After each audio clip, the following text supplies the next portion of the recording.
Mazmur 91, dalam lindungan Allah. Orang yang duduk dalam lindungan yang maha tinggi dan bermalam dalam naungan yang maha kuasa akan berkata kepada Tuhan, tempat perlindunganku dan kubu pertahananku, Allahku yang kupercaya. Sungguh dialah yang akan melepaskan engkau dari jerat penangkap burung, dari penyakit sampar yang busuk. Dengan kepaknya ia akan menudungi engkau, di bawah sayapnya engkau akan berlindung. Kesetiaannya ialah perisai dan pagar tembok. Engkau tak usah takut terhadap kedahsyatan malam, terhadap panah yang terbang di waktu siang, terhadap penyakit sampar yang berjalan di dalam gelap, terhadap penyakit menular yang mengamuk di waktu petang. Walau 1.000 orang rebah di sisimu dan 10.000 di sebelah kananmu, tetapi itu tidak akan menimpamu. Engkau hanya menontonnya dengan matamu sendiri dan melihat pembalasan terhadap orang-orang fasik. Sebab Tuhan ialah tempat perlindunganmu, yang maha tinggi telah kau buat tempat perteduhanmu.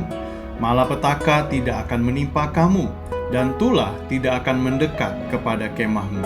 Sebab malaikat-malaikatnya akan diperintahkannya kepadamu untuk menjaga engkau di segala jalanmu. Mereka akan menantang engkau di atas tangannya, supaya kakimu jangan terantuk kepada batu. Singa dan ular tedung akan kau langkahi. Engkau akan menginjak anak singa dan ular naga. Sungguh hatinya melekat kepadaku, maka aku akan meluputkannya. Aku akan membentenginya, sebab ia mengenal namaku. Bila ia berseru kepadaku, aku akan menjawab. Aku akan menyertai dia dalam kesesakan. Aku akan meluputkannya dan memuliakannya. Dengan panjang umur akan kukenyangkan dia, dan akan kuperlihatkan kepadanya keselamatan daripadaku.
Shalom House of Joy. Berapa banyak yang merasakan kebaikan Tuhan hari-hari ini. Apapun keadaan kita, mari bersuka cita sebab Tuhan baik. Mari bersama bertepuk tangan dimanapun kita berada. Engkau dahsyat ya Tuhan.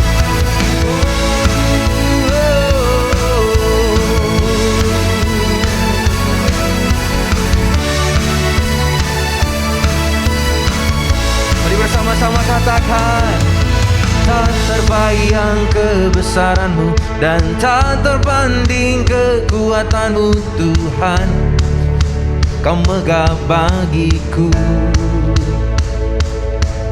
Segenap jiwa dan pengharapan telah ku serahkan untuk rencana-Mu Tuhan. Kau Raja atasku. Hanya Kau yang layak ditinggikan.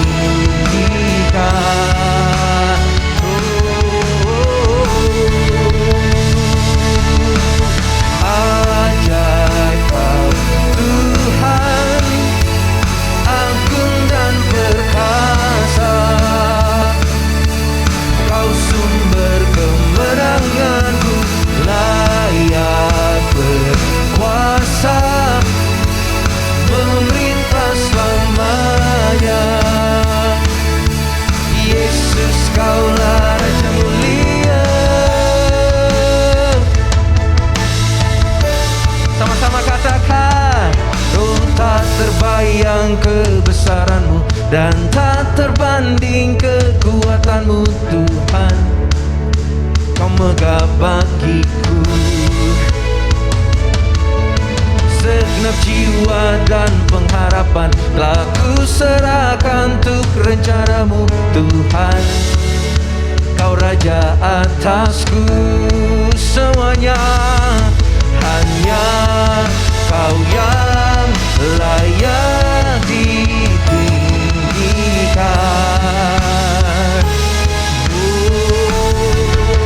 Ajaib, ajaib Kau Tuhan, agung dan perkasa. Kau sumber kemenanganku, layak berkuasa, memerintah selamanya. Oh, Yesus, Kaulah Raja mulia. Berapa banyak yang bersuka cita hari-hari ini, katakan amin. Tuhan kita dahsyat. Mari bersama-sama bersuka cita, sebab kita punya Allah yang menyertai kehidupan kita. Sorakan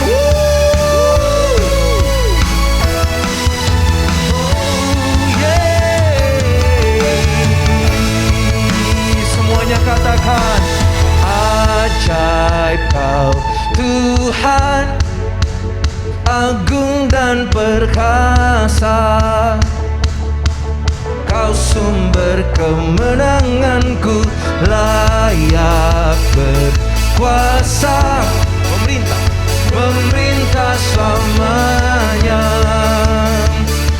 Yesus, Kaulah Raja mulia.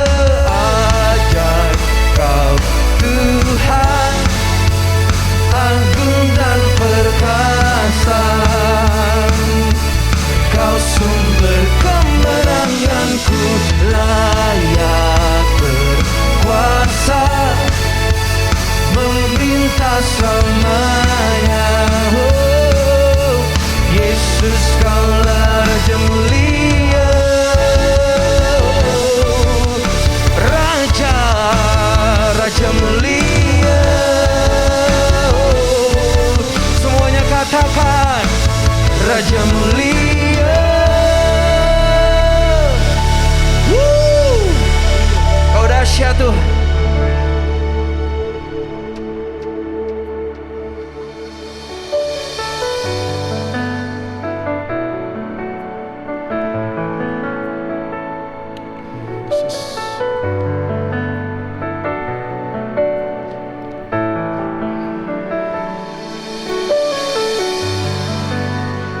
Bersyukur Tuhan, dengan segenap hati kami Tuhan, kami mau katakan Bapa, dengan segenap hati dan jiwaku, ku datang padamu dalam kerinduan. Kasih-Mu yang sanggup mengubahku dan menguatkanku dalam pengharapan. Yesus, Engkaulah permata hatiku, dunia tak dapat menggantikanmu. Kemuliaan-Mu tercurah bagiku, menjadikanku indah dan semakin indah bagi-Mu. Oh,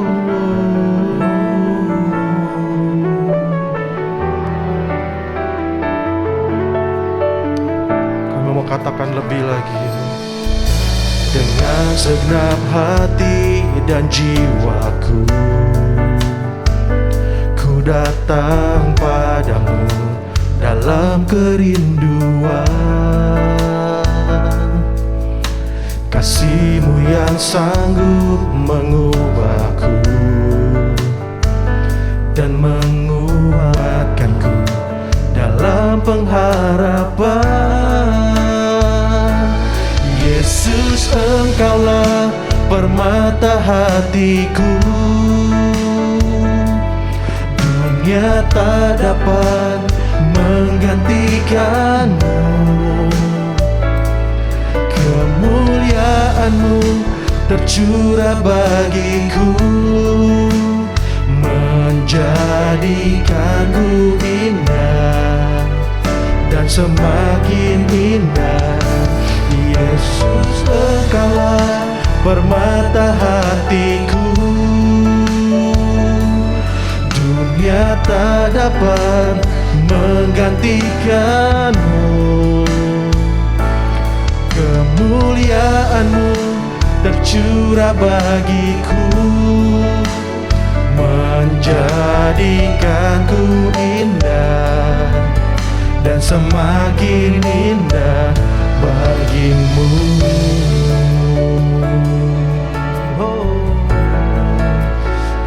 Indah bagimu,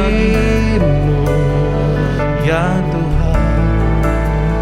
Menjadi indah bagimu. Kami bersyukur, Kami bawa syukur, kami naikkan suara kami, selamanya Kau disembah, nyembah-Mu, selamanya Kau dipuji, meninggikan Engkau Tuhan. Haleluya. Terima kasih, oh ya Rama Syana masih lama ya. Kami muliakan Engkau, kami tinggikan. Terima kasih.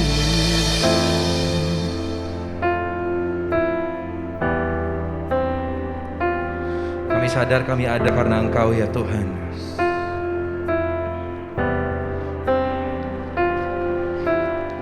Kekuatan dalam hidup kami.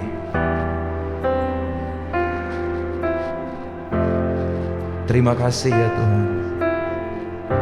Kami angkat pujian ini, kami katakan kekuatan di jiwaku,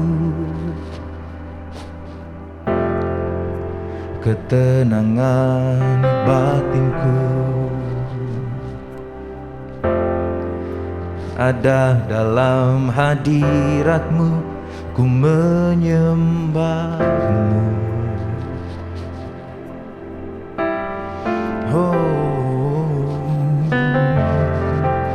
Tersungkurku di kaki-Mu, rasakan hadirat-Mu.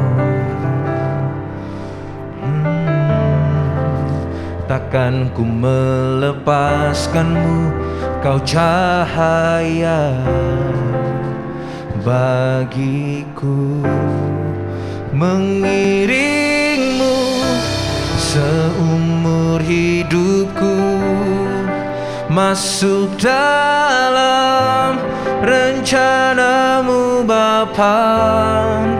Pikiranku, kehendakku, ku serahkan padamu.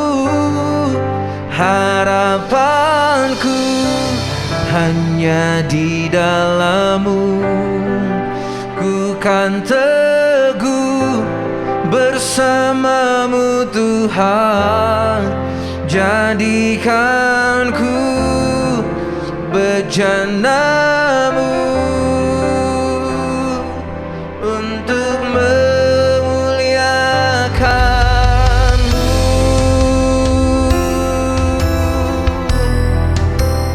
Untuk memuliakan-Mu.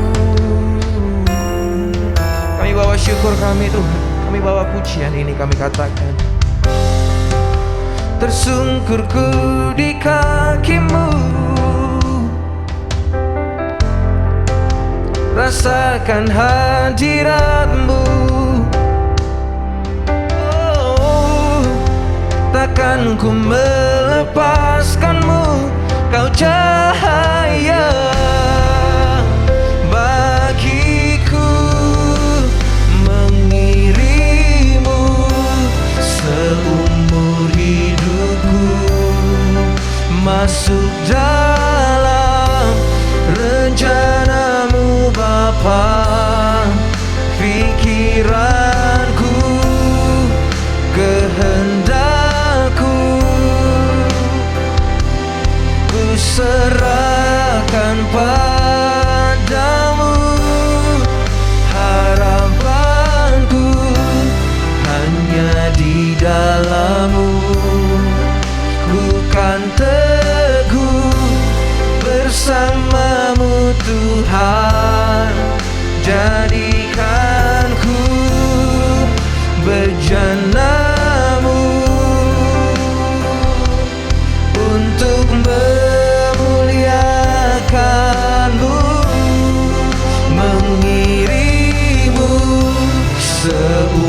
Ku masuk dalam rencanamu Bapa.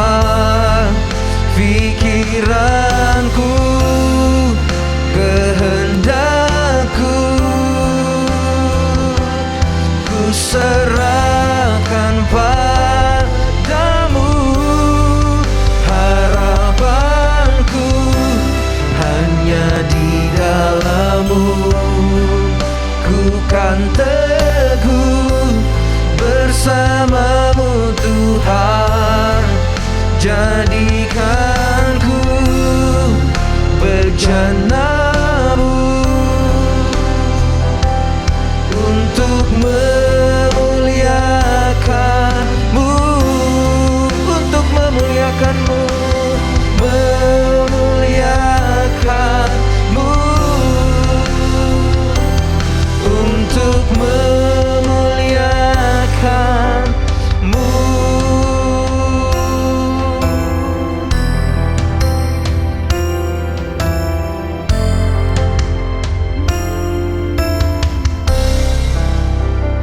Ini hidup kami, biar dipakai untuk kemuliaan bagi nama-Mu.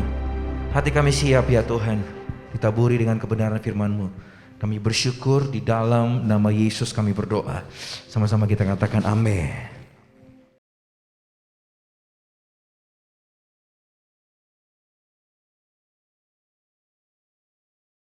Shalom semuanya. Tanggal 4 September 2021, gereja kita GBI Jalan Jenderal Gatot Subroto genap berumur 33 tahun. Saya mengucapkan selamat hari ulang tahun yang ke-33. Tuhan Yesus memberkati kita semua berlimpah, limpah, limpah. Amin.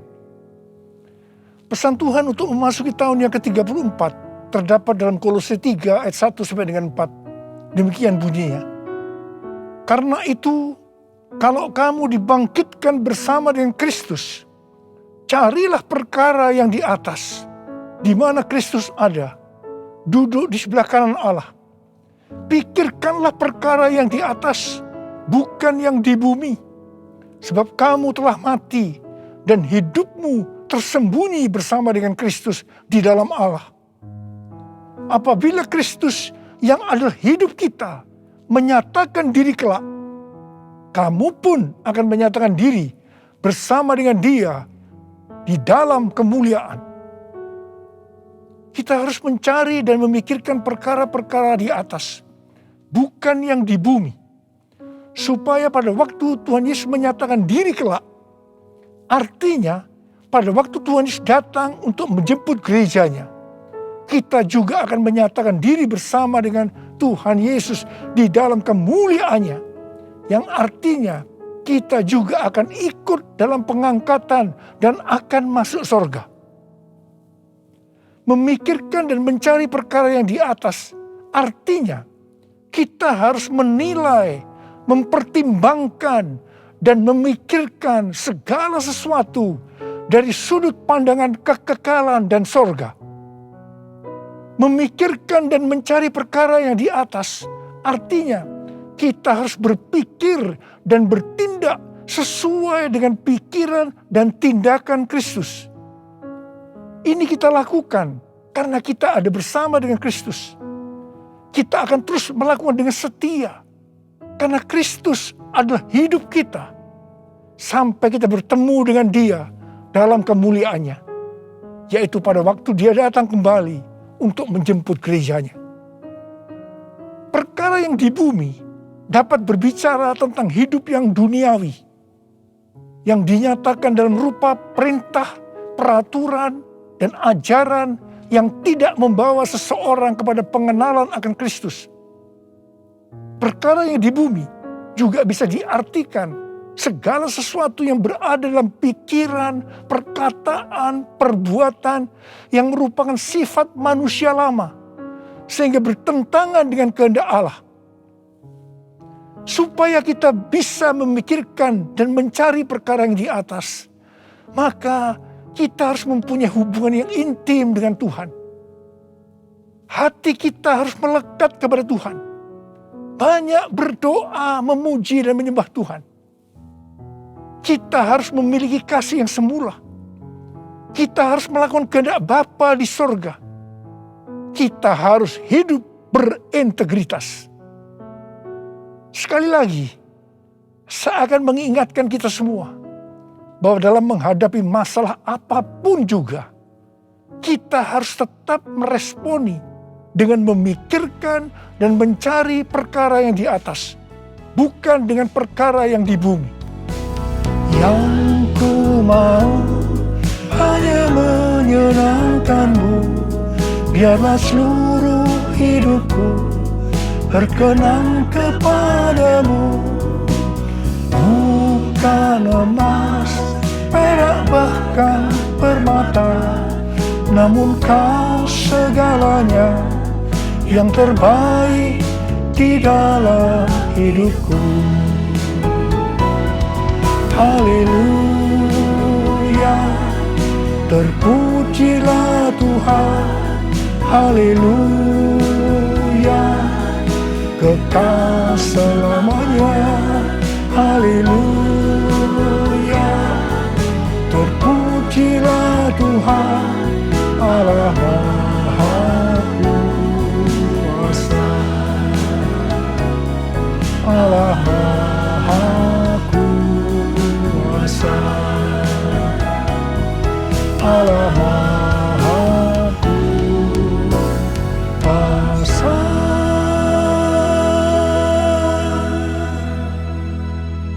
Tuhan Yesus berkata, kasihilah musuhmu dan berdoalah bagi mereka yang menganiaya kamu.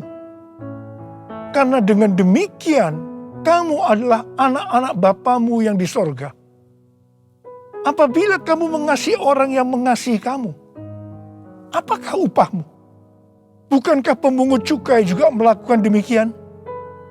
Dan apabila kamu hanya memberi salam kepada saudara-saudaramu saja, bukankah orang yang tidak mengenal Allah juga melakukan hal yang seperti itu? Karena itu haruslah kamu sempurna, sama seperti Bapamu yang di sorga adalah sempurna. Kita tahu bahwa ini tidak mudah untuk dilakukan. Tapi bukan berarti tidak bisa. Kita pasti bisa melakukannya. Kita harus mengingat Amsal 4 ayat 23 yang berkata, jagalah hatimu dengan segala kewaspadaan, karena dari situlah terpancar kehidupan. Kita akan mengalami kehidupan kekal selama-lamanya jika hati kita mau mengampuni orang yang bersalah kepada kita. Tuhan Yesus mengajar dalam doa Bapa kami, ampunilah kami atas segala kesalahan kami, seperti kami juga mengampuni orang yang bersalah kepada kami. Kalau kita tidak mengampuni orang yang bersalah kepada kita, maka Tuhan juga tidak akan mengampuni kita.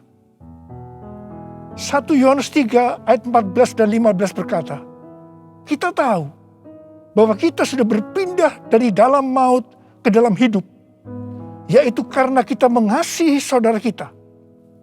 Barang siapa tidak mengasihi, ia tetap di dalam maut. Setiap orang yang membenci saudaranya adalah seorang pembunuh manusia. Dan kamu tahu bahwa tidak ada seorang pembunuh yang tetap memiliki hidup yang kekal di dalam dirinya. Karena itu, mari kita harus mencari dan memikirkan perkara yang di atas, bukan yang di bumi. Haleluya, terpujilah Tuhan. Haleluya, kekal selamanya. Haleluya,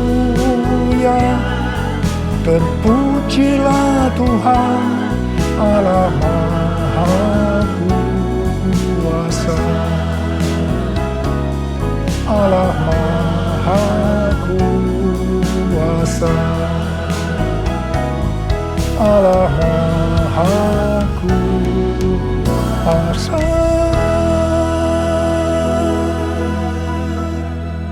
Mazmur 15 ayat 1 berkata, Tuhan, siapa yang boleh menumpang dalam kemahmu? Siapa yang boleh diam di gunungmu yang kudus? Salah satu syaratnya terdapat dalam Mazmur 15 ayat 4c, yaitu mereka yang berpegang pada sumpah walaupun rugi. Tuhan Yesus berkata, kalau ya, katakan ya. Kalau tidak, katakan tidak. Jadi kalau kita sudah berkata ya, artinya berjanji ya. Apapun yang akan terjadi, kita harus tetap ya, walaupun rugi. Terus terang saya banyak melihat orang-orang yang sudah berkata ya, tetapi begitu akan merugi, kadang-kadang seperti lupa kalau pernah berkata ya, dan mencari 1001 alasan bagaimana untuk ya berubah menjadi tidak, meskipun harus lewat proses hukum. Ini yang disebutkan perkara yang di bumi, bukan perkara yang di atas. Amsal 21 ayat 21 berkata, siapa mengejar kebenaran dan kasih akan memperoleh kehidupan, kebenaran, dan kehormatan. Karena itu, jadilah orang yang berintegritas, orang yang hidup tulus, jujur di hadapan Tuhan. Sucikan dan kuduskan hati ini untuk layak menghadap hadirat-Mu. Tubuh jiwa rohku kuserahkan padamu, ku menyembah-Mu. Tinggikan nama-Mu ya Tuhan, mulialah nama-Mu ya Tuhan. Tiada lain seperti Engkau ya Allahku, besar kuasa-Mu. Menurut kalender Ibrani, dari tanggal 6 September 2021 sampai dengan 26 September 2022, kita memasuki tahun 5782 yang disebut sebagai tahun P-Bet. P-Bet artinya 82. P adalah angka 80, menggambarkan mulut. Jadi masuk tahun P-Bet ini, kita diingatkan kembali tentang mulut. Bet atau huruf kedua dalam alfabet Ibrani digambarkan dengan sebuah tenda atau rumah atau tempat kediaman. Ada dua tempat tinggal dari umat manusia. Yang pertama di dunia. Yang kedua di sorga atau di neraka. Memasuki tahun P-Bet atau 82, kita diingatkan bahwa kita masih hidup dalam dunia ini. Tetapi segala apa yang kita lakukan, apa yang kita ucapkan, apa yang kita tuliskan dalam media sosial, bukan seperti cara-cara dunia, tetapi harus dengan cara surga. Microsoft merilis indeks keberadaban digital atau Digital Civility Index yang menunjukkan tingkat keberadaban pengguna internet atau netizen sepanjang tahun 2020. Hasilnya memprihatinkan karena menunjukkan tingkat keberadaban netizen Indonesia sangat rendah.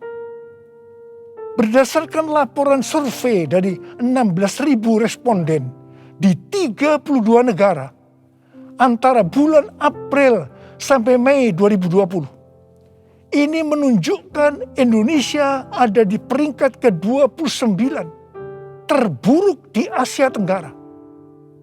Saya percaya netizen ini termasuk di dalamnya orang-orang Kristen juga. Tuhan Yesus berkata dalam Matius 12 ayat 36 dan 37.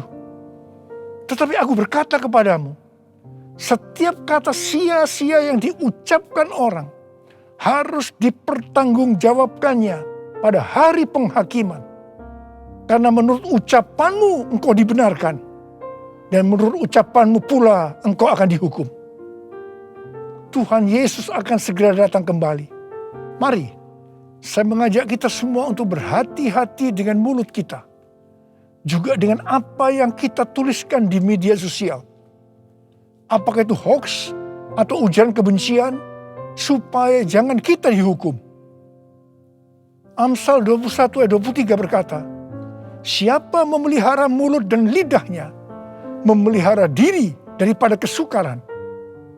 Karena itu, pikirkanlah dan carilah hal-hal yang di atas, di mana Kristus tinggal, bukan seperti yang di bumi. Mulutku penuh dengan pujian kepadamu, ya Yesus Tuhan.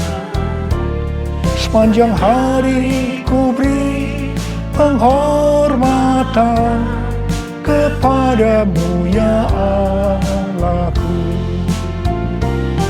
Mulutku penuh dengan pujian kepadamu, ya Yesus Tuhan. Sepanjang hari ku beri penghormatan kepadamu, ya Allahku. Sepanjang hari ku beri penghormatan kepadamu, ya Allahku.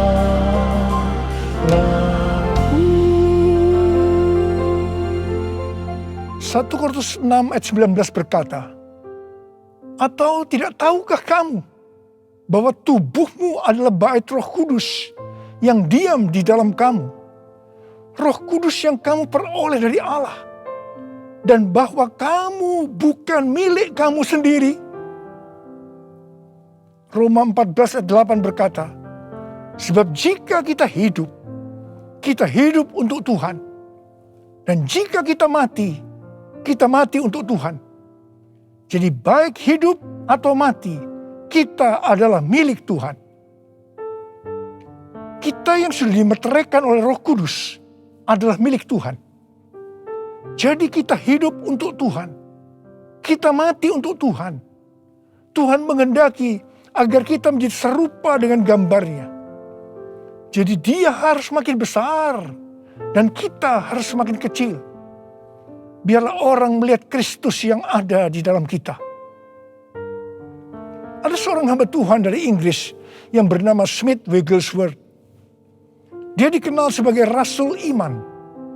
Dia dipakai oleh Tuhan dalam mujizat dan kesembuhan secara luar biasa. Dia tetap melayani Tuhan sampai akhir hidupnya. Pada waktu dia berumur 87 tahun. Tuhan pernah berkata kepadanya, Wigglesworth, aku akan membakar engkau sampai habis. Sampai tidak ada lagi Wigglesworth, hanya Yesus. Wigglesworth berdoa, ya Tuhan, lakukan itu. Saya tidak mau orang melihat saya lagi. Hanya Yesus. Menjadi seorang hamba Tuhan harus seperti ini. Juga harus seperti Yohanes Pembaptis yang berkata, ia harus makin besar, tetapi aku harus makin kecil.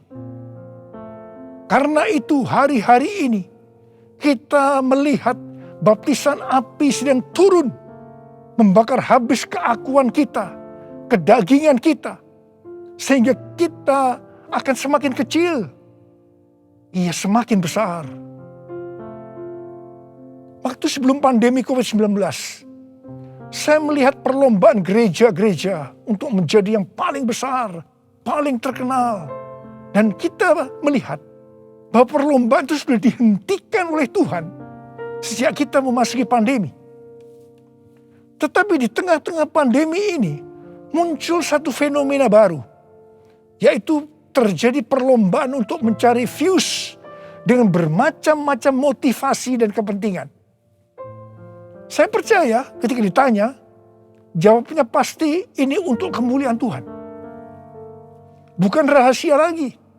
Kalau seseorang mempunyai jumlah views yang banyak, pasti akan terkenal, mendapat pujian, untuk kebanggaan kalau kita dipakai oleh Tuhan, atau kepentingan bisnis, atau mungkin juga ada hal-hal yang lain. Tidak heran kalau views menjadi tolok ukur suatu prestasi di zaman digital ini.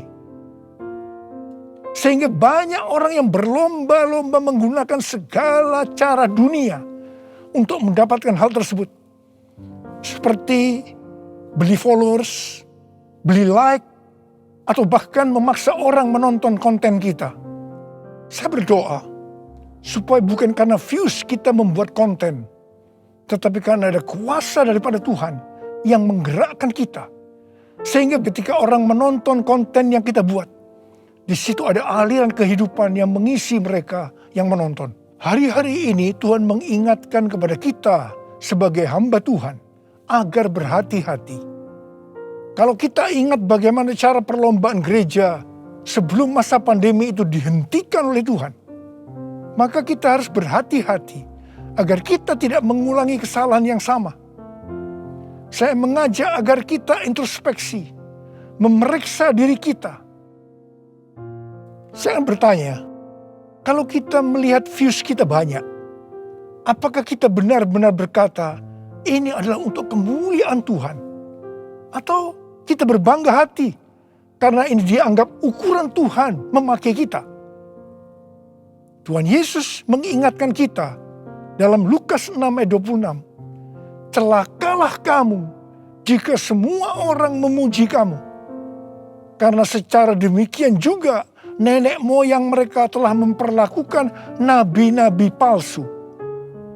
Tuhan Yesus mengingatkan kepada kita, kalau seseorang selalu ingin dipuji-puji, itu adalah nabi palsu. Tuhan mengingatkan kepada kita bahwa kita harus semakin kecil, Dia semakin besar.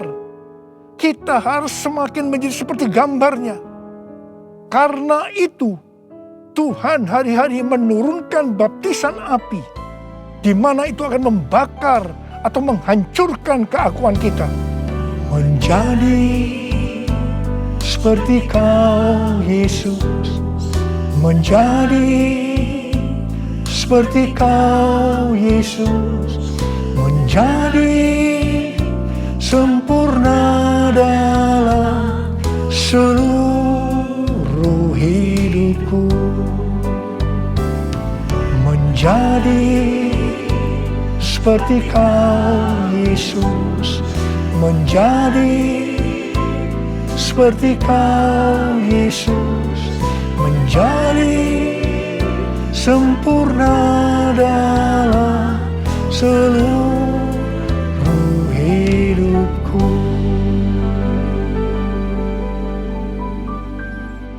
Pada waktu murid-murid Tuhan Yesus menanyakan tentang tanda kedatangannya kembali dan tanda kesudahan dunia ini, salah satunya Tuhan Yesus menjawab, adanya penyakit sampar. Pandemi COVID-19 ini bisa disebutkan sebagai penyakit sampar, sehingga pandemi ini merupakan salah satu tanda dari kedatangan Tuhan Yesus untuk kali yang kedua. Tuhan Yesus mau agar kita mempersiapkan diri sebaik-baiknya untuk menyambut kedatangan Tuhan Yesus di awan-awan yang akan menjemput gerejanya. Ini dapat diartikan bahwa kita harus mempersiapkan diri untuk ikut dalam pengangkatan. Ketika tahun 2009 Tuhan Yesus berbicara kepada saya tentang aku datang segera. Hal itu akan didahului dengan pencurahan Roh Kudus yang dahsyat. Salah satu tanda dari pencurahan Roh Kudus yang dahsyat sesuai dengan Yoel 2 ayat 31 adalah terjadinya goncangan yang dahsyat. Tahun 2013 Tuhan memberikan nama dari pencurahan Roh Kudus yang dahsyat itu sebagai Pentakosta yang ketiga. Goncangan yang dahsyat yang Tuhan maksudkan adalah pandemi COVID-19. Jadi pandemi COVID-19 ini adalah salah satu tanda bahwa Pentakosta yang ketiga sedang terjadi. Hal ini dapat diartikan bahwa pandemi ini akan membuat orang-orang mawas diri, introspeksi, bertobat, dan menjadi murid Tuhan Yesus.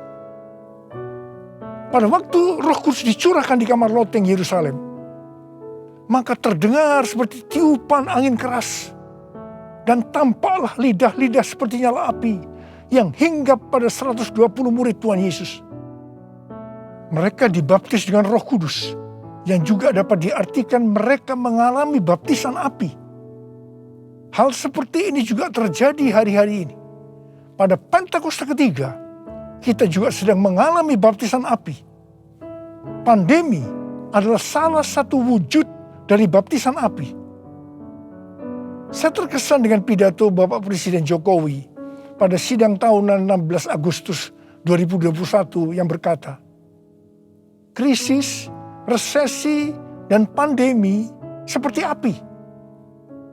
Kalau bisa, kita hindari. Tetapi jika hal itu tetap terjadi, banyak hal yang bisa kita pelajari. Api memang membakar, tetapi juga menerangi. Kalau terkendali, dia menginspirasi dan memotivasi. Dia menyakitkan, tetapi sekaligus bisa menguatkan. Kita ingin pandemi ini menerangi kita untuk malas diri, memperbaiki dan menguatkan diri kita dalam menghadapi tantangan untuk masa depan. Wow, saya percaya Tuhan memakai Bapak Presiden Jokowi untuk menyatakan kehendaknya melalui pandemi ini untuk Indonesia. Hari-hari ini kita sedang mengalami baptisan api. Tuhan sedang membersihkan gerejanya. Kita akan diubah oleh Tuhan. Dan melalui pandemi ini, saya percaya kita akan menjadi indah pada waktunya. Kalau ada di antara saudara yang karena pandemi ini atau karena masalah lain mengalami tekanan-tekanan seperti depresi, ketakutan, kebingungan, tidak tahu apa yang harus diperbuat, merasa kehilangan masa depan, Tuhan mengingatkan kita dalam 1 Korintus 10 ayat 13 bahwa pencobaan-pencobaan yang kamu alami ialah pencobaan-pencobaan biasa yang tidak melebihi kekuatan manusia, sebab Allah setia, dan karena itu Ia tidak akan membiarkan kamu dicobai melampaui kekuatanmu. Pada waktu kamu dicobai, Ia akan memberikan kepadamu jalan keluar sehingga kamu dapat menanggungnya. Tuhan Yesus itu baik. Dia sungguh baik dan sangat baik kepada kita semua.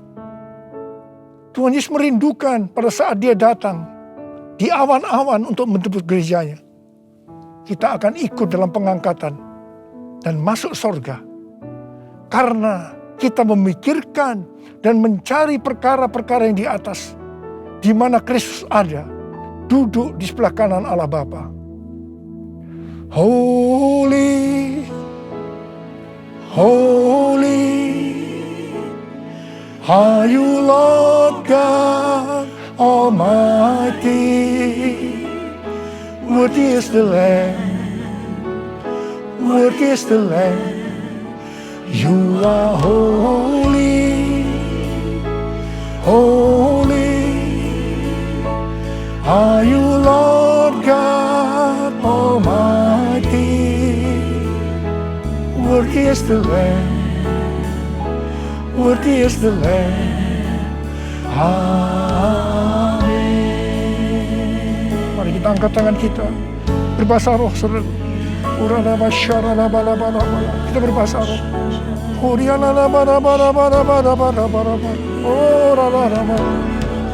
Tuhan, ya Tuhan, ya Tuhan, ya Tuhan, ya Tuhan, ya Tuhan, ya Tuhan. Oh ralaba ya ralaba ya ralaba. Ya Abba, ya Abba, ya Abba, ya Abba, ya Abba. Engkau melihat anak-anak-Mu ya Tuhan. Engkau sudah berbicara kepada kami semua. Karena kami harus mencari, memikirkan perkara-perkara yang di atas, bukan yang di bumi. Tuhan, mampukan kami ya Tuhan. Kau tolong kami semua. Oh Rabbah, kami mau Tuhan, kami mau ya Tuhan. Engkau melihat anak-anak-Mu yang saat ini mungkin sedang mengalami tekanan-tekanan karena pandemi, karena hal-hal yang lain. Engkau tolong mereka, Engkau menyembuhkan yang sakit, sembuh dalam nama Yesus, sembuh dalam nama Yesus, sembuh. Oh Rabbah, oh Rabbah, holy, holy are you, Lord God Almighty. Worthy is the Lamb, worthy is the Lamb.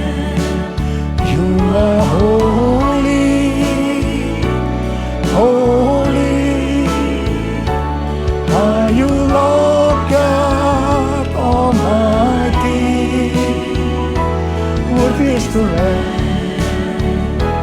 worthy is the Lamb.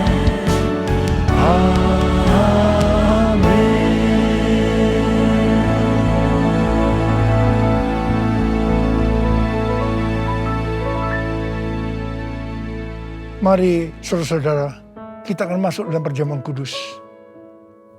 Kita akan mengingat ayat ini.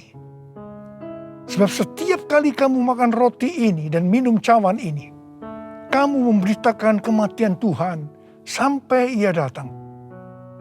Perjamuan kudus adalah perjamuan Tuhan Yesus sendiri. Setiap kali kita masuk dalam perjamuan kudus, Tuhan Yesus selalu berkata, biarlah ini menjadi peringatan akan daku. Biarlah ini menjadi peringatan akan daku. Mari arahkan hati kita kepada kebaikan Tuhan. Supaya kita lebih mengasihi Tuhan Yesus. Supaya kita lebih mengasihi satu dengan yang lain. Mari tundukkan kepala. Bapa, siapakah kami sebelum kami mengenal Engkau? Kami semua orang berdosa. Upah dosa adalah maut, mati. Tetapi Engkau yang tidak berdosa telah dijadikan dosa oleh karena kami. Engkau harus turun dari sorga mulia, menjelma menjadi manusia, mati ganti kami dengan penderitaan yang luar biasa. Sungguh betapa baiknya Engkau, Aba. Engkau jadikan kami sebagai anak-anak-Mu. Engkau tuntun, Engkau bela, Engkau lindungi, Engkau berkati kami. Engkau juga menegur, menghajar kami. Kalau kami berbuat salah, itu Engkau ya Aba. Itu Engkau ya Aba. Tuhan akan memberkati kita semua melalui perjamuan kudus. Tapi Tuhan mau kita makan dan minum dengan cara yang benar. Karena itu masing-masing sekarang introspeksi. Lihat keadaan dirimu masing-masing. Jangan menyimpan dosa. Kalau ada dosa yang Tuhan ingatkan saat ini, langsung minta ampun. Minta ampun. Ampuni ya Tuhan. Ampuni kami. Ampuni kami ya Tuhan. Ampuni ya Tuhan. Ampuni ya Tuhan. Kau melihat anak-anakmu sedang meminta ampun Tuhan padamu. Bapa, layakkan kami untuk masuk dalam perjamuan kudus. Kami akan masuk dalam perjamuan kudus dengan hati yang penuh ucapan syukur. Dalam nama Yesus kami berdoa. Amin.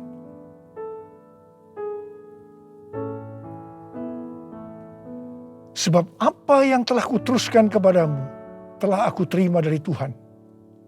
Yaitu bahwa Tuhan Yesus pada malam waktu Ia diserahkan mengambil roti. Angkat roti di tangan kanan kita tinggi-tinggi.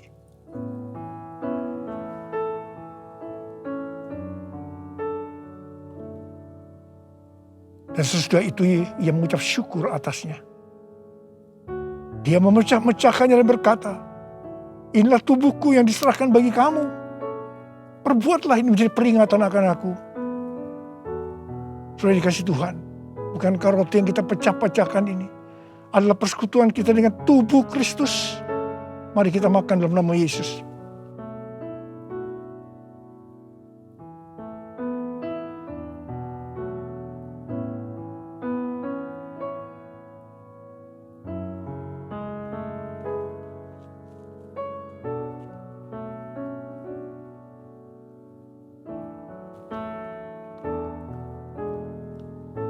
Angkat cawan di tangan kanan kita tinggi-tinggi.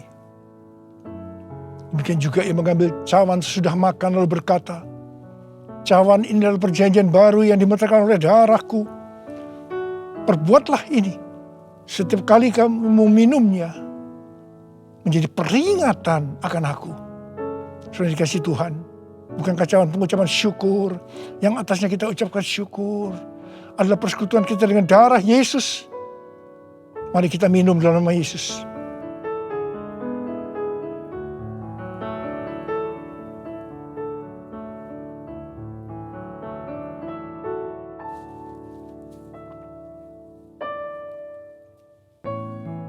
Mari angkat tangan kita, saudara. Ucapkan syukur dengan suara. Jangan diam, jangan diam. Keluarkan suara. Ya Tuhan, terima kasih ya Tuhan.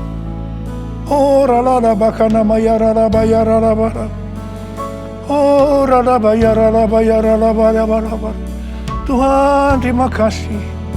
Terima kasih ya Tuhan, Kau baik buat kami. Terima kasih Engkau yang baik. Kau baik ya Tuhan, terima kasih ya Tuhan.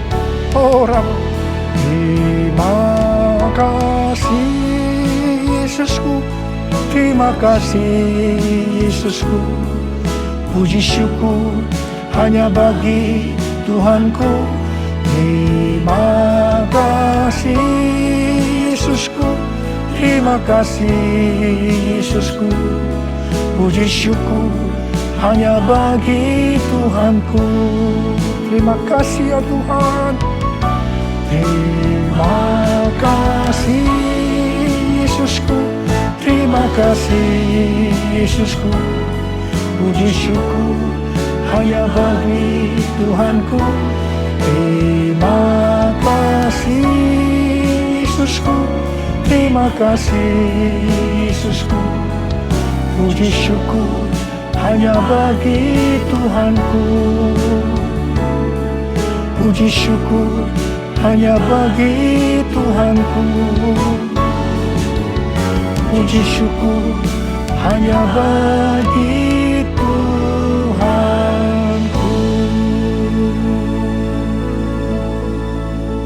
Tuhan, berkati anak-anak-Mu semua. Dalam masa pandemi ini Kau tetap menjaga anak-anak-Mu ya Tuhan. Anak-anak-Mu sehat. Kalau hari ini ada yang terpapar, dalam nama Yesus sembuh. Dalam nama Yesus sembuh. Tidak ada yang berkekurangan. Semua dicukupkan. Malah berkelimpahan dalam hal yang baik. Terima kasih. Terima kasih Abba. Terima kasih. Sekarang terimalah berkat Tuhan. Kasih karunia yang berlimpah-limpah daripada Allah Bapa dalam anak yang tunggal Yesus Kristus. Persekutuan yang manis dengan Roh Kudus menyertai saudara sekalian mulai hari ini. Sampai Tuhan Yesus datang menjemput kita di awan-awan. Dan bahkan sampai selama-lamanya. Yang percaya bersama-sama katakan, amin.